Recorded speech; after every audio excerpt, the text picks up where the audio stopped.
Hey friends, welcome to another edition of Teen Art Club. I'm Angie, your teen librarian, and today we're going to be doing some melted crayon art. As you can see, I have glued my crayons to the canvas just using regular old Elmer's glue. It works really well to secure them on there. You just want to put them on there. I recommend arranging them on there if you're going to do some sort of pattern like I did, and then gluing them on. You can glue them on one by one, but I found it much easier to do it section by section and doing like just some glue on the canvas and then sticking them on there the way you want them to go. So of course, we're just gonna melt these crayons with a regular old blow dryer. This will be my second time doing this. I did a video earlier for it, just using a regular pack of crayons and doing just a rainbow fashion. And it turned out really great, but I found out I didn't have enough crayons to cover the top, so there were some spaces. So I wanted to try to do it again. I also tried last time to use tape to block off a section to give it like an effect, and then I was going to draw in an umbrella and a person underneath. But the tape did not want to stick to my canvas. So this time I'm going to use a measuring cup, and we're going to hope that works. You're going to want to put down something to catch your splatter and your drippage to protect whatever surface you're working on. I'm using cardboard. And then we're going to aim the heat of the blow dryer towards the center of the crayon, so it will do I don't know how to say that, like a more full drip. If you aim it at the tip of the crayon, that's also fine, but you're going to get smaller drips, skinnier drips. If you aim it at the center, it kind of melts what comes before it, and that's when you'll get the long, thick drips that will go down. So, let's begin. Oh, I should probably also mention we're going to do a high heat setting, but a low to medium output, because we are hoping that it's not going to go wide splatters and really destroy the area. So let's do this.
All right, so you can see it takes It takes a little bit of time, but it makes some really unique arts because you can't really predict the drips as much as they're gonna go down, most likely. And then they blend and create new colors and new patterns and new shapes, and also the wax will, thank you guys, harden back into wax.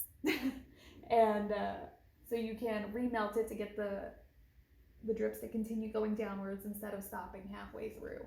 I'm also gonna let it cool before I try to do too much more. It looks like the measuring cup worked, but I'm gonna make sure the wax is cool before I really pull it off, so that it will give us a space to do some sketching, doing some doodling, and hopefully that will turn out. So, all right, I'll come back once the wax is cool. Hang tight. All right, I'm back. It's cooled, and I've pulled the measuring cup off, and it looks like it created a lovely shape. I'm just going to use a Sharpie paint pen to try to sketch a figure in here. Bear with me, I'm not a very good sketch artist, so going to. The wax has cooled, and therefore it is stuck to the cardboard. There we go. We're in the lab.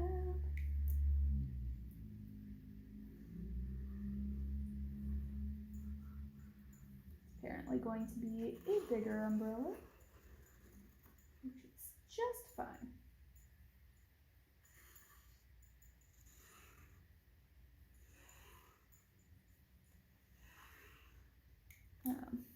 So yeah, umbrella. Should I make it multicolored? I might make it multicolored. I haven't quite decided yet. And since I made the umbrella so big, I think we'll just do the lower half of the figure. I guess they're gonna have to be bigger. Guys, I'm really not a good sketch artist. So it was probably a poor plan. I should have just let it drip. But you know what? It's something I'm making. All right, so I have finished. As you can see, I am not the greatest sketch artist, but I'm pretty happy with how it turned out. I just used my markers, my paint markers that is, and sketched that in there. I am beyond positive that all you will be able to do better, so I would love to see what you guys come up with. Let us know if you do one of these projects. We want to see what you're making. Hope everyone's having a great day out there and staying safe. We'll see you soon.